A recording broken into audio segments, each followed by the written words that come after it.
ไปพอมีพี่น้องไอ้เนาะไปพอดีเบาไหลก็อยู่แล้วกับพี่น้องไอ้เนาะพอดีเขาไปถามเพิ่นเรื่องราวถามข่าวพอดีมาฮอดเฮือนเรานี่ประมาณนี้แหละเฮือนเราก็ได้หากก็เห็นพี่น้องไอ้เนาะหากมาครั้งแรกเลยยังอยู่นำกันบ่ได้บ่ดีนี้ก็เกิดรู้บ่แม่นอยู่บ่ได้มันบ่อยากมานอนอยู่นี่ก็ค่าแล้วทางเมียบ่อยากมาตัวเมียหั่นอ้าวเป็นยังปัญหาเหตุผลนี่ก็ตามมันเว้าเห็นผิดหยังแปลว่ามันอยากเลิกกันนะมันอยากหย่าโอ้แต่หันมาแล้วก็เว้ากันบัดนี้เว้ากันแล้วโอ้เฮาว่าป้านี่ได้ก็ป้าสิป้าแล้วแต่ลูกแต่เมียเฮานี่บ่ป้าลูกป้าเมียคันสิป้าแท้ให้ลูกคลอดซะก่อนแชทอยู่คำมาเลยแชทโลดโทรหากันแชทหากันเฮาง่ายตอนนี้แบบนั้นนะว้าวบ่ก็สิบางเทื่อนั่นแหละเอาอีกแล้วเอาบ่โอ้พอขาดลูกผู้หญิงบ่ได้บำรุงให้พ่อบ่นี่โอ้ก็ยังสิเอาอีบ่คันปะเอาได้ทำเลยพ่อสิเอาไอ้ผู้เฒ่าคือกันหรือว่าสิเอาเล็กน้อยครับก็บ่เอาเฒ่าแล้วก็บ่เอานมบ่เอาวัยรุ่นเอาซ้ำเจ้านี่บ่ซ้ำเจ้านี่เอาบ่ก็เลือกก่อนเนาะก่อนจำพอในเบ้าแล้วบ่เอาบ่จำบ่เอาพ่อก็ชำนี่เมียก็ชำนั่นเอาอยู่ไฟสิเบิ่งไฟตรงภูมิแห้งคือกันเด้ขี้ลายก็อายุเท่าใดจ้ะชาวแก่คือว่าขี้ลายก็ชาวปลายปีอยู่ชาวปลายปียังหนุ่มอยู่ในตัวบ่นมอันนี้มันสิปลายนึงอันนี้35ซะไปประมาณ40นี่ได้บ่ค่า35ลงมาไป35ลงมาในขอบเขตนั่น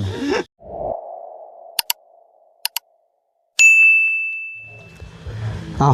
พ่อแม่พี่น้องเนาะพอดีเปิดคลิปเปิดภาพก็อยู่ที่บ้านพอตุปืนแก็บว่าซั่นพี่น้องเนาะแต่ว่าเบาแก้วกับบุกถึงเฮือนเพิ่นพี่น้องเนาะมากับเบาไล่อยู่เซโปนพี่น้องเนาะมาครั้งแรกในชีวิตเลยพ่อแม่พี่น้องเนาะคนอื่นก็ขอครับทักทายสบายดีและสวัสดีพ่อแม่พี่น้องเบิดสุขูสู่คนบ่ว่าอยู่ในหรือต่างประเทศก็ยินดีต้อนรับเข้าสู่ซองของเบาแก้วชาแนลคือเก่าพี่น้องเนาะพอดีเบาแก้วมาครั้งแรกเลยพี่น้องเนาะพอดีพอเท่าตู้เบาประมาณเบาแก้วสีห้องเพิ่นเป็นพอเท่าพี่น้องเนาะหรือว่านี่ได้ก็แล้วแต่พี่น้องเนาะหรือว่าสีห้องตู้ปืนแก็บเนาะโดยพอมีพี่น้องเนาะไปพอดีเบาไหลก็อยู่แล้วกับพี่น้องเนาะพอดีเขาไปถามเพิ่นเรื่องราวถามข่าวพอดีมาฮอดเฮือนเรานี่ประมาณนี้แหละเฮือนเราก็ได้หากก็เห็นพี่น้องเนาะหากมาครั้งแรกเลยทางนั้นมีแต่ปลาวิกพี่น้องเนาะเข้ามาพี่กับบักเบาแก้วเป็นตาย่านอยู่พี่น้องเนาะขึ้นคอยลงคอยคันว่าเป็นพลตกก็คือสิไปบ่ได้พ่อแม่พี่น้องเนาะพอดีกะยังว่าใครอยู่แดดแน่โอ้พี่น้องเนาะไปเบิ่งพอดีบ่าวไล่เพิ่นคุยก่อนเอาพี่น้องเนาะยังคือเก่าสบายดีอยู่เนาะยังสบายดีอยู่สบายดีเด้อโอ้ยเหงาแห้งเมื่อยแห้งอีหลียังบ่ทันฮอดได้นี่ยังบ่ทันฮอดเป้าหมายได้นี่ยังบ่ทันฮอดเป้าหมายบ่จุดหมายเฮาได้นี่โดยยังอีกยังบ่ทันฮอดจุดหมายได้ผู้ยังบ้านดงผู้ใดบ้านดงบ่แม่นเพราะว่าหม่องจุดพักเฮาอยู่บ้านดงเด้โดยตอนนี้หาสิฮอดเซโปนยังอีกประมาณจักหลักประมาณ30พุ่นเนาะ30ล่ะป่าโท30หลักโอ้ยจังว่าให้อากาศมันเย็นๆแล้วเฮาจังคอยพุ่นเดียวมันก็โดยเมื่อวานกูย่างข้างแดดแข้งแดดกูเฮ็ดเวียกแข้งแดดอยู่ว่าจนจะเป็นลมโอ้ชื่นเมื่อวานฝนตกนี่แท้นะคนมาหามื้อนี้ที่นาจำตากันแล้วเราแก้วโดยเบาแก้วซาแนลที่ฮู้จักกับเจ้าอยู่มีคนฮู้จักกับเจ้าอยู่ใดอยู่ใช่ห้ามบ่กะเจ้าอาจจะฮู้ลาวอยู่ดอกถามพังบ่แก้วชื่อเพิ่นไอ้บางอ้อน เคยอยู่ขัวเซแล้วอ่ะฮู้จักกับเจ้าอยู่แล้วอ่ะอันบางอ่อนเด้น้องชาย รู้จักบอก ไอดาวอน แน่น โหเนาะ นาวทำข้าวพี่น้องนี่เนาะพอดี เคยอยู่นำกันเด้ เคยอยู่บ่อยู่ขัวเซแล้วมาอยู่ศูนย์พึกแล้วเดี๋ยวนี้นะอยู่ อยู่ชุนพึก เลย หลายคนใหญ่มาก หลายคนบ่ โคเช่พ่อก็อยู่ดนเติบค่ายกองพันใหญ่ชิชุน1โคเช่นะ โดย อยู่หั่นเลยอยู่ชิชานอยู่หั่นแหละพ่อเดี๋ยวตะกี้ อยู่นี่เขาตั้งไม้แล้ว ตั้งไม้แล้ว แมนเขาสิเปิดอันนะศูนย์พึกเป็นอันนะกองพันใหญ่403 ชุนพึกมาแล้วชุนพึกทหารชุนพึกโอพม โดย อ๋อชุนพึกนายชิปนี่นายร้อยบ่ ในซิป นายชิปมันแล้ว ในซิปก็มีในร้อยก็มี นายร้อยตะกี้นี่บ่มี โดย ไม่พอเพื่อนรุ่นรัสเซียเป็นเสียวชา โคนั่น สบายดีเด้อมาสุขุสุคนพี่น้องเนาะครั้งแรกที่มาหาพ่อตู้เพิ่นเนาะพ่อตู้อิหยังเกาะ ชื่อเพิ่นพอตู้น้อย พ่อตู้น้อยเบาะ น้อยนามสกุลพัฒนาน้อย น้อยพัฒนา พัฒนา แต่ว่าเบาเล่าสตูดิโอใช้สายาแล้วมันประตูปืนแก๊ป โอ้ เมื่อแถวเนี่ย เอามาพ่อเราครั้งแรก มาพ่อ เราพายปืน เห็นปลายปืนแก๊ปมาแต่หายิงโลดคนใส่เลยเอาแล้ว เพิ่นใช่พ่อ บัด ตู้ นี้ เพิ่น เรา แก้ บัดมีเมียน้อยบัดนี้ชุกคอยบัดสัมภาษณ์เมียเราอยู่เราบัดพายปืนไปบัด โดย คิดว่าเราสิไปให้ไปยิง โอ้ แล้ว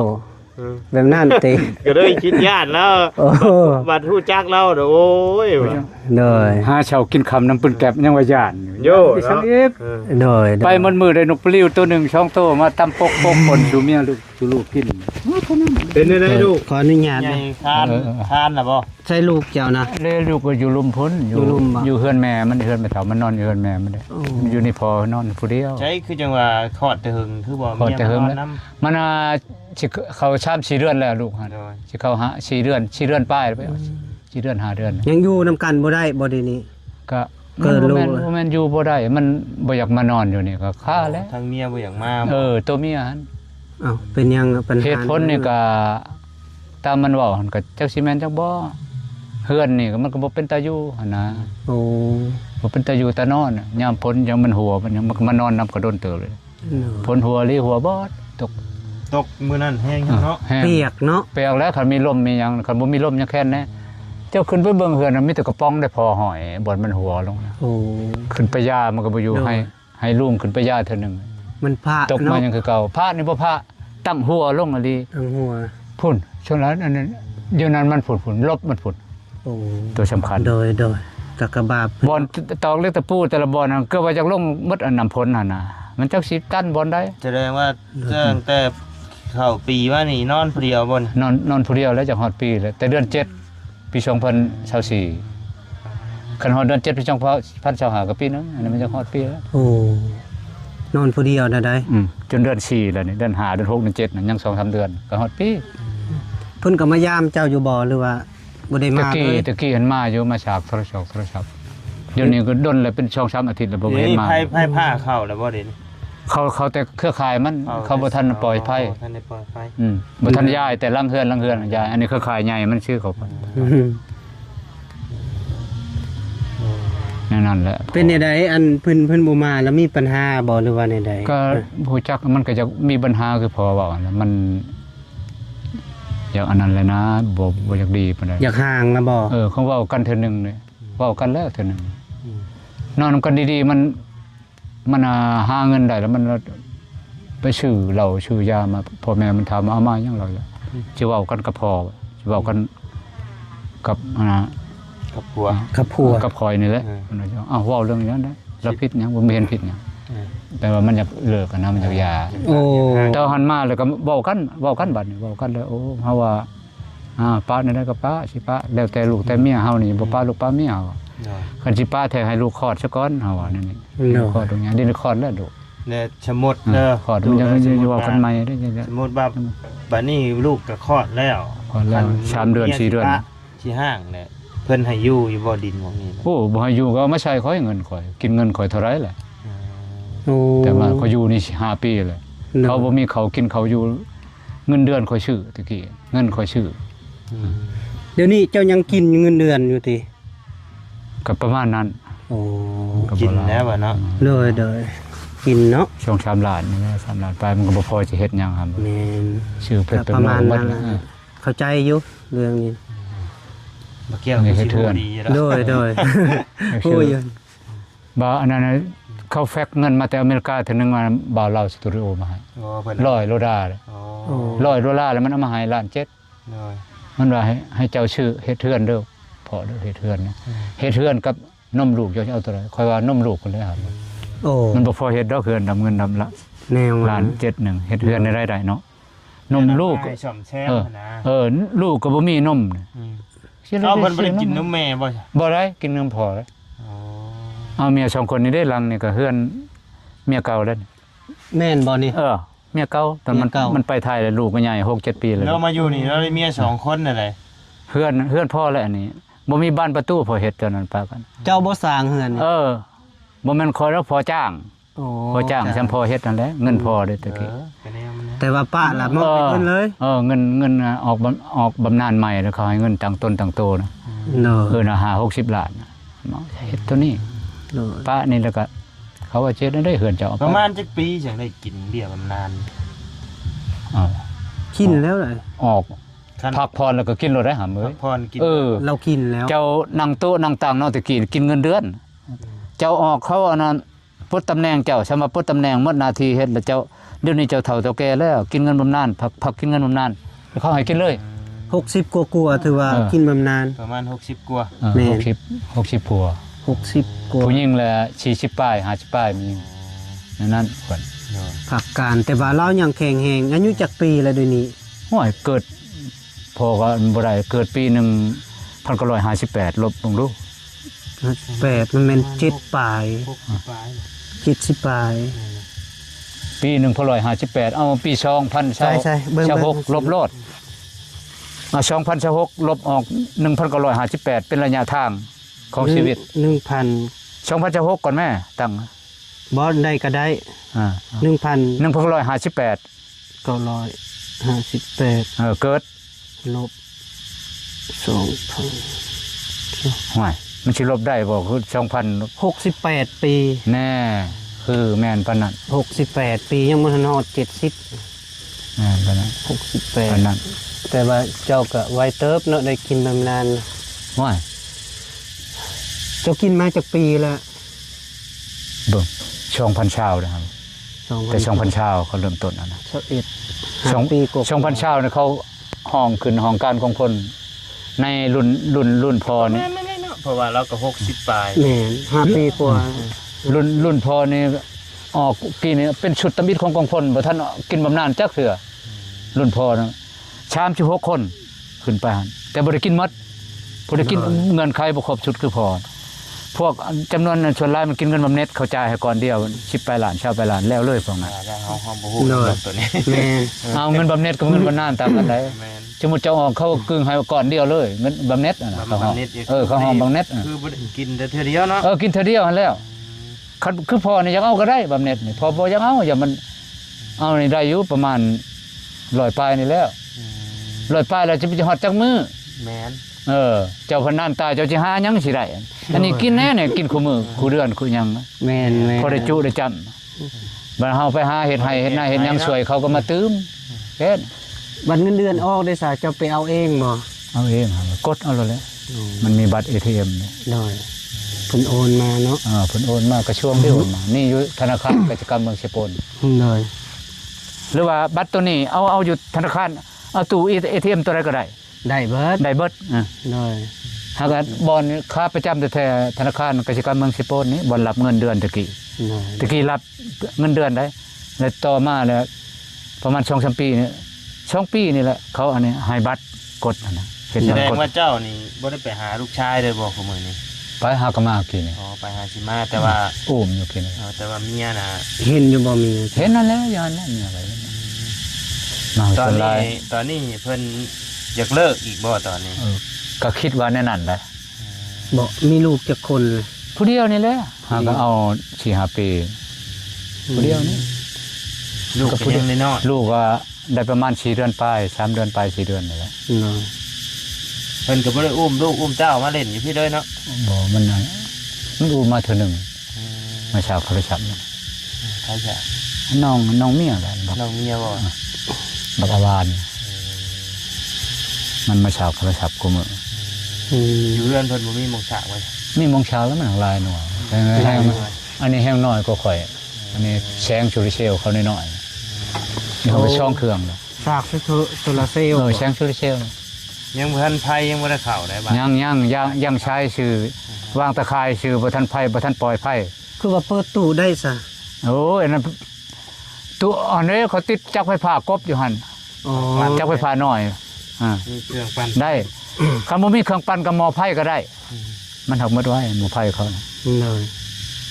คือบ่ซื้อแบบจาก Honda หยัง ก็มีเลยเฮือนเราเฮือนผู้ตู่ ซุปตึบแล้วก็เลยเนาะ สบายและทัน ผู้ ตา นั้นมีเจ้าคนได้แล้วผู้อันนั้นผู้เจ้าของตู่ เลย นี่เฮือนมันเจ้าคนได้หน่อยเลย คือจังว่าเฮามาหาตอนนั้นคือจังว่าฮักแพงกันดีอยู่ ฮักคันแรกจังว่าเฮาคือว่าแล้วมันบ่มีสิ่งใดแน่นอนทำเลย มันเปลี่ยนไปตลอด แม่น ครับ นะ กันช่องบ่เห็นหยังวะ แม่น ความตายนี่แค้นข้อทุบบัญญังตื่นมาเช้าเห็นหน้าจังว่าย่างคนเฮา ย่อย อย่าพาว่าเจ้ามื้ออื่นสิกินอันนี้อันนั่น แม่น ไปแมลงกึกๆไปนั่นน่ะ แม่น อ้าวหลายคนน่ะได้ แมน เอาแน่นั้นได้คำโบราณเพิ่นว่าถูกได้บ่แม่นว่า แต่ แค้นข้อทุบบัญญังนี่นะความตายแล้วก็เจ้าบ่ระมัดระวังเด้อแห้งคู่มือนี่มันแห้งโลกมันเอิ้นว่าโลกมัน โลก เจริญนะ โลกกลมๆบ่ โลกกลมๆอันนี้ มาเบิ่งกล้องเฮาก็ จะหน่อยขี่รถขี่ยนต์บ่ตืดตัวกันไปภาพชีภาพหาเช้านั่นน่ะโอ้ยเว้าแล้วมันตายหมดอายุแค่แน่เห็นบ่ล่ะ ปีนี้บ่ได้ปลูกข้าวบ่อยู่นี่ปี ปลูกบ่ได้แล้วมาพี่ปลูกแต่ ไม่มีเนาะ ปีต้นปีปลูกข้าวตะมิดแล้วปลูกไม่วิก เฮ็ดให้บ่เท่านี้นะ ให้ ให้เนาะ มันมีหน้า ผู้ยุพา มีหน้าก็จำนวนหนึงจำนวนน้อยบ่ได้ 1% 2% ข่อยก็อยู่ผู้ยุพาคือกันข่อยอะคนใส่กองบ่ได้ สารวัตรครับบ่ บ่ใส่กอง เออ แล้วมันก็ลืมผู้ โอ้ จะเคยไปบ่ บ้านเราก็อยู่พุ่นแม่นบ่ บ้านข่อยก็บ้านหินลาดเมืองเรางามเมืองเสกอง โอ้สารวัตรจ้ะ สารวัตรนี่แหละ เลย ตอนนั้นแห่งลุมสารวัตรข่อยไปบ่อนเจะอยู่ เลย สารวัตร ถ้าแต่งไปพุ่นมันเป็นเมืองของเฮา ถ้าแต่งอัตตปือจำประชักลงไปพุ่นเด้ทางใต้ แม่นไป หมด บัดนี้มันมีปัญหาบัดนี้สิเฮ็ดจะได้บัดนี้สิได้เว้าควมบ่หรือว่า นั่ นั่ น น แหละจังมือใดแล้วเดี๋ยวถามมึงถามมันเด้ มันน่ะเป็นตัวตอบเมียเขาแล้วนะแม่จังมือได้แม่เฒ่าชื่ออันนั้นเอิ้นเขามาบอกนายบอกนายบ้านเอิ้นมาบอกมาถามมาแหล้ว เลย ยังสิเอากันบ่ยังสิอยู่นํกันบ่ น้ำใจเนี่ย เอาก็ยังให้ไว้ จบงามเลยเนาะ แม่น อยู่ อยู่ร่วมกันเป็นปีเลย อยู่แบบนี้ให้ฮู้จักกันไปซะอืม สมมุติเพิ่นว่าจบเนี่ยสิเฮ็ดจังไดเจ้าบัดนี้ จบก็พอก็อยู่นี่แหละอยู่ผู้เดียวอยู่นี่แหละ ก็ดินเพิ่น เพิ่นสิบ่ยึดบ่ดินแดน หยุดจังคันหยุดก็หาเงินมาค่อยนี่ดินนี่ขอบเขตค่อยตั้งเฮือนนี่เด้นี่บ่แม่นว่าเขาอยากได้หมดดินอันนี้ดอก เอาแต่เฉพาะตั้ง ได้ค่าตั้งเฮือนนี่ทหาร10ปลายเม็ดนี่ แต่สมมุติว่าเลิกล่ากันแหละคนในบ้านเพิ่นสิรับห้องอ่ะเจ้าอยู่บ่ ก็มีเขาสิให้อห้องแหล้วเฮือนใดเฮือนหนึ่งเจ้าเฮือนใดหำหนึ่งเขามีเขาต้องถามเจ้าอยากอยู่เฮือนใดเจ้าอยากพึ่งพาใช้เฮือนใดยามเจ็บยามเป็นนี่นั่นข่อยสิตอบว่าข่อยบ่พึ่งพาเฮือนใดอีก โทรมายัง ข่อยสิอยู่ในบ้านนี่ซื่อ เลย อยู่นำกันจะตั้งในบ้านพ่อ แบบนั้นเนาะ แบบนั้นนะมันขมังเลยเด้ โลก บ่แม่นเฮาอยากปลาลูกปลาเมีย เด้อ ลูกเมียอยากปลา บ่อยากได้เพิ่นมาได้ตอนนี้เนาะ ถามเรื่องราวเป็นจังไดเนาะ โลก แล้วเพิ่นสิต้อนรับอยู่บ่เนาะแขกคนที่เก่านะฮักกันดีอยู่ติเนาะ ฮักกันแล้ว แต่ว่ามันมีปัญหาแบบนี้ มีปัญหาเด้อ เออ ข่อยบ่อยากเว้าปัญหาของมันมัน โดย ติดโลกออนไลน์คันสิว่า โดย มีว่าแจ้งนะเรื่องใครเรื่องมันนะ แม่นได้ลูกผู้ชายติ ผู้ชาย อืม แชทอยู่กับคำมาเลยแชทโหลด โอ้ โทรหากันแชทหากันเฮา เอาง่ายๆตอนนี้ แบบนั้น ติด นะ ว้าวบ่ ก็สิบางเทื่อเนี่ยนั่นแหละ โอ้ติดผู้บ่าว บางบ่ทันสิแชทเบา ไทยเขาและประชาเขาเข้าใจกัน ลูกให้ลูกเฮิมเบิ่งนะ โดย เอาก็ไปเอาทั้งนั้นมาทั้งแน่อยากส่งในนั้นทำเลยอยากคิดอุกคิดอังและพอก็เดียวนี้อยากลำบากหัวใจนิดนึง บาเนาะ เพราะว่ามันอยู่นำกันมันบ่เป็นปกติลูกเมียคิดอุกก็ทำใจนะ เนาะ ทำใจ เพราะว่าทำใจเพราะว่ามันได้ ใจ เป็น ก็ทำใจลำบากอยู่เลยเนาะ ก็ลำบากก็ทำใจ อันนั้นมาให้ คิดว่าลูกผู้ชายแล้วพ่อ พอตู้คนพี่น้องนี่เนาะ คือเฮาป้า ประตูเพิ่นกิน ก็มีผู้ดอกขุบมีขุบเอาไปสิบ่เอาและเด็ดหน่อย ท่านสมมติว่านั่นก็มีปากไปเลยมีผู้เอาอีก เอาอีกแล้วเอา เอาบ่ โอ้พอขาดลูกผู้หญิงบ่ได้ เลย เออเออบ ำรุง ให้พ่อบ่นี่โอ้ขอบอกกับใจละลายเด้อพานี่ก่อนยามน้อยยามมื้อจะกินยามอันนั้น บอกว่าเจ้าก็ยังสิเอาอีบ่คันปะกัน เอาได้ทำเลยพ่อ เอาสิเอาไอ้ผู้เฒ่าคือกันหรือว่าสิเอาเล็กน้อย ครับก็บ่เอาเท่าเลยก็บ่เอานมบ่เอาวัยรุ่น เอาซ้ำเจ้านี่บ่ซ้ำเจ้านี่เอาบ่ ก็ เลือก เลือก เลือก เลือกก่อน เลือกก่อนเนาะ เลือกก่อนชัมพอนี่บ่เอาแล้ว บ่เอาบ่ซ้ำ บ่เอา บ่เอา พ่อก็ช้ำนี่เมียก็ช้ำนั่นเอาอยู่ไผสิเบิ่งไผ เอาก็ใคร ต้องผู้มีแห้งอยู่ คือกันเด้ ที่ไล่ก็ อายุเท่าใดจ้ะ ชาวแก่คือว่า ประมาณ ที่ไล่ก็ชาวปลายปี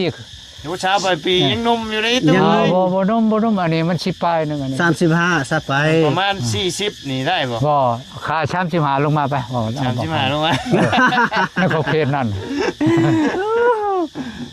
ครับแล้วว่าดิ คัน40ขึ้นไปบ่เอาบ่ บ่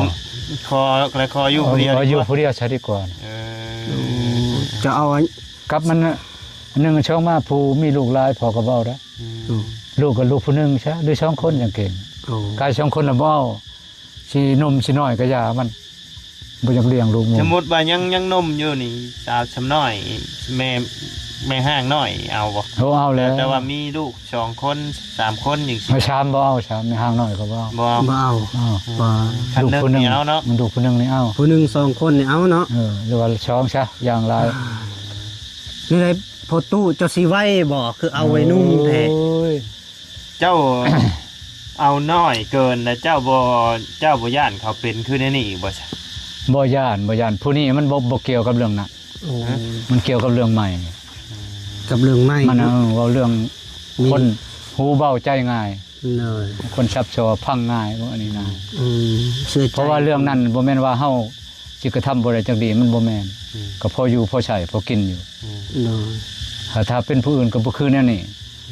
คือเมียข่อยผู้นี้ดิมันก็รุ่นเดียวกันนะเรื่องก็สิลื่นน้อยหนึงแต่มันก็ยังอยู่ได้มันนั่นเฮาได้เกาะป่าเนี่ยมันมักไปแล้วมันบ่ได้อยู่ได้นอนนํเฮานะมันไปหาเงินหาคำนะเฮาบ่มักแนวนั้น จักปีสามีปัจจุบันเจ้านี่ เมียผู้นี้บ่ นี่ ฮ้วยตอนเอา15 ป่า 5 ปีเลย ประมาณ 15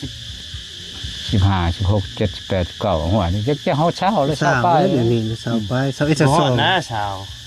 บ่ฮอด จักปีเอากันนะ เพราะว่าเฮามาตอนเฮามาถ่ายเฮือนอันนี่เฮาถามว่าจักปีเราอ่ะ16ในผ่านมาแต่2ปีนึงประมาณ18 18มัน18 19เนาะ ก็สิบ่เกิน19ป่ะเนาะ อ๋อ ประมาณนั้นแหละ มองนั่นแหละ แสดงว่าเจ้าก็เอาเมียน้อยอีหลีเนาะ เอาแนวเขามักเขาก็มักเฮา โอ้ เฮาก็มักเขา มั บ่ ก แม่นเฮามักผู้เดียวเด้ข่อยจนลงป่านี่มันฉันก็บ่ป้าได้เมียข่อยผู้นี้ย้อนผู้นี้ได้มาผ่าน โอ้คนนั้นน่ะมักเจ้า เจ้า มา ป้า จากใด เมียเก่า หยอกใหญ่กันแต่ละเทื่อเนาะป้าแม่เมียเจ้าข่อยสิเอาเจ้าป้าแม่เจ้าข่อยสิเอา เจ้าบัดโยเนาะ เฮาว่าโย ผู้นี้เพิ่นแน่นกว่านมกูน้อยกว่าป้าไปแล้วบ่เขาเห็นนั่นนี่ เอ้ย ป้า เนาะ แล้วบัดเขาป้าอีก อ่า เขาสิป้าอีกบัดนี้ ได้หมดทั้ง สิ ช่อง ป้าเจ้าละบาดนี้บ่ได้เบิดเนาะ ยามันเนาะปลามันก็สิมันบ่เจริญดอกของปลาเอาโลดเอาผู้ใด โอ้ คอยบ่เฮ็ดคนแบบนี้นะ บ่มันบ่พาเว้าอัน อันนี้ ตัดก่อนเพราะว่ายังสิอันนั้นเด้ยังสิเว้ารวมนี่เด้ มันเว้าก่อนแล้วได้ แน่นยังสิเว้า บ่ ร แม่น วม เว้า บางเทื่อ ก่อน เพิ่นบ่ปะก็มี อือ มันบ่ป้าก็ดี บอกว่าเบาแก้วมาครั้งแรกแล้วมีปัญหา มันมีปัญหาก่อนแล้วบ่เกี่ยวกับมึงหามเลยมึงมาประชบประการเด้ เด้อ มาถึกจังหวะ ถึง มา จังห ถึ วะ งจังหวะเลยตัวนี้เหมาะเนาะได้ มายามใดคือว่าบ่ได้ยินข่าว แม่น มายามนี้เพิ่นมายามนั้นเพิ่นภายนอกมาอย่างนั้นชูบ่นะมันมานั่งนำมันก็มาพี่ได้บอกให้มันมาจนเขาให้กอดเขาให้หอมครับมันหอมให้กอดเขาถ่ายเขานั่นภายนอก เฮานี่แหละ เจ้าชื่อเจ้าบ่ชน มากับเบาพัดใสบ่ แม่นแหละเนาะคือว่า เห็น โต ยุคคลิปนะเจ้าไปฮับเพิ่นอยู่พุ่นนี่ มันมาเขาใจกันดีตอนนั้น ยังหันยัง พ่อนี่บ่แม่นเว้าพ่อบ่จักปะเนี่ยนี่อีต้นลูกมันยัง โดย ลูกเกิดน้ำเฮาเนาะมันสิลูกไผลูกยังกะยา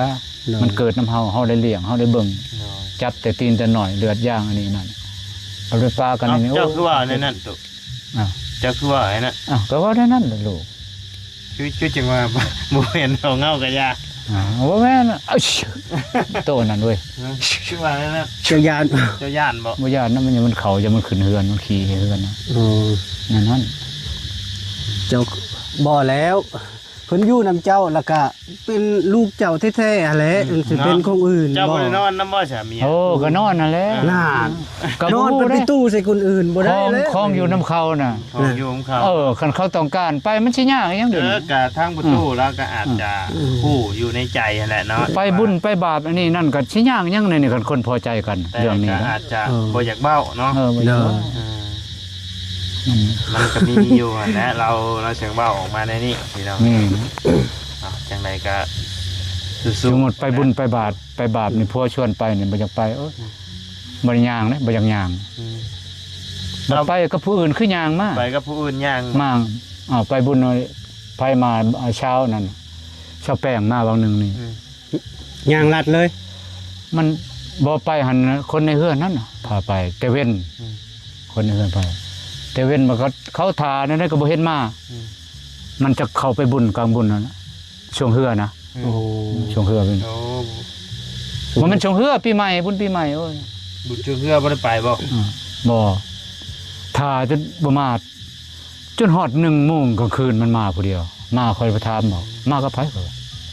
มาผู้เดียวย่างมาคอยบ่ได้เชื่อแบบนั้นเจ้ากินน้ำไผอยู่พุ่น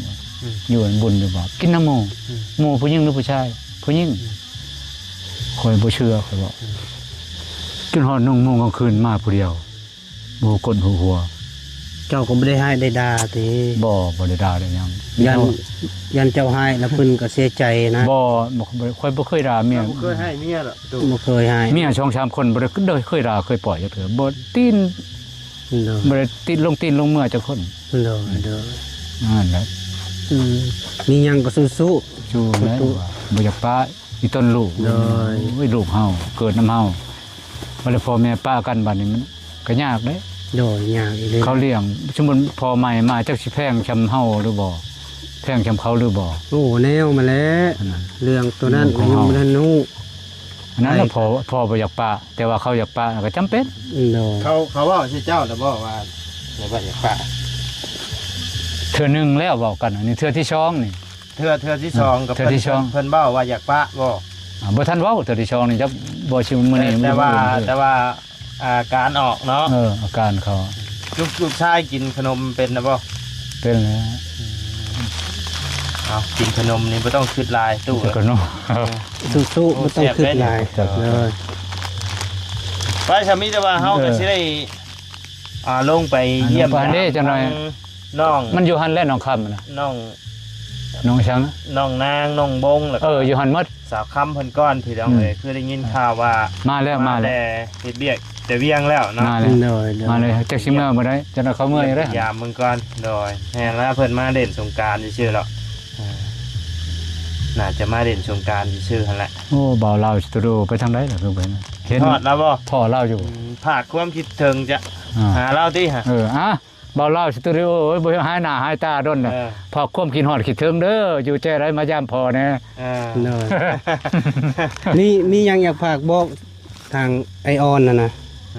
อ่อนบ่อ่อน เลย ดาวอนเนาะ แม่น บางอ่อนบริวารอยู่โคเช่บ่ บางออน บางอ่อนแม่นบางอ่อนนี่ ฝากบอกเพิ่น เพิ่น เอ มี ง เงินถ่ายผักไม่ใช่ อ้าวเด้อบางอ่อนเอ้ย หมู่ครูเพิ่นได้อันนั้นเฉพาะข่อยละอยู่นี่อยู่พี่ละอยู่บ้านห้วยยึงพี่ อยู่เชโปนพี่ในได้ก็พาความคิดฮอดคิดถึงเด้อบางอ่อนเอ้ยเบาช่างเบานั่นอีกเบาช่างนั่นอีกเจ้าโอเคนี่ บ่ลาวสตูดิโอ บ่อยู่นำเบาบางอ่อนเบาช่าง บาวดาวอน เบาดาวอนแน่เบาดาวอนเบาบางอ่อนอยู่พี่แล้วข่อยบ่ทันตายเด้ออ้าวมีเงินมีคำก็ฝากมาแน่มาเยี่ยมมายามกันแน่บ่มีเงินแล้วเดี๋ยวนี้ถูก เด้อ เลี้ยงลูกน้อยนี่ ฝากช่องนี้น้ำ เด้อ ฝากทางนี้น้ำ ในรักยา เดี๋ยวนี้พอมีลูกน้อยแล้วเลี้ยงลูกน้อยนี่ เลย เมียอยู่หลังกำลังเลี้ยงลูกน้อยก็ตามข่อยมาซะนะ ยังสิมีอีกเนาะ ยังสิมียังสิเอาอีกแล้วผู้หนึงเอาอีกผู้หนึงพอ ลูกอะไร เอาอีกผู้หนึงพอ อ่า ให้มันมีตีนมีมือเด้มีอ้ายมี สิ น้อ เอา ง จังได๋คือว่ามีปัญหาแล้ว ก็มีปัญหาก็สมมุติว่ามันบ่มีปัญหามันเคลียร์กันได้นะ อ๋อสิเอาอีกเนาะยันบ่ได้เลยนะ บ่ได้แล้วไปเอาผู้ใหม่เอาผู้นำผู้ใหม่อีก โอ้ไปเลยเนาะ ไปเลยแล้วไว้ลูกผู้ชายตัวจริงน่ะสอน ชายตัวจริงเนาะ เลย เขามีของดี บ่มีดอกของดี มีมาตุ มีแต่ช่องหน่วยหั่นแหละของดีนะ ไปก็มีหมด ชูก็มีหมดสองคน มีมาตุ มีกับปัน บ่ นะ มีดอกบ่มี บ่ถาม มีกับปันกู บ่มีอีหลีเด้ให้เป็นตีนเป็นมือก็ได้บ่มีของดี บ่มี ย้อ เนาะ นมาเป็นทหาร แต่ว่า เก่าตะกี้ช่วงจิมมี่ ค่อยก็เงิดเรื่องไปยิงเรื่องอันนั้นนี่เขามักติดมักนั่นค่อยมันอยู่บ่อนใดค่อย อยู่น้ำซบเจ้าบ่ ข่อยยันหนึ่งอยู่ในชบหามเลยช่องนี่อยู่ในกิมลิญามารยาทเฮาคนบ่ผิดบ้านผ่านเมืองคนหมู่คนขู่ค่อย เนาะ บัดนี้คนบ่ขี้กี่ตั้งสมมุติประชาขอให้ในอ้าย 10,000 ให้ฮอด15คันมีให้เช้า แม่นั่น บัดนี้ในทงนี้บ่ได้คิดที่อีกชื่อกินให้อย่างหยังแบบนี้กันบ่มีแล้วก็ว่าบ่มีความจริงก็เป็นแบบนั้น โอเคจังได๋ก็สู้ๆนะตัวเด้อ สู้ น้อย อ่ะ สิเป็นรายการสู้ๆเนาะ เป็นอะไรก็อย่าเจ้าชินเจ้าท่านะอย่าให้เมียป้าได้ อ้าวเอาเกี่ยวกอมให้ลูกให้เมีย กลับมา บอกกลับคืนมาคือเก่าแล้วแนวคิดจิตใจหักแพงคือเก่าบ่จะมาให้ปะอีต้นลูกเจ้าถิ่นเจ้าทานเลยนั่นก็อย่าน่ะ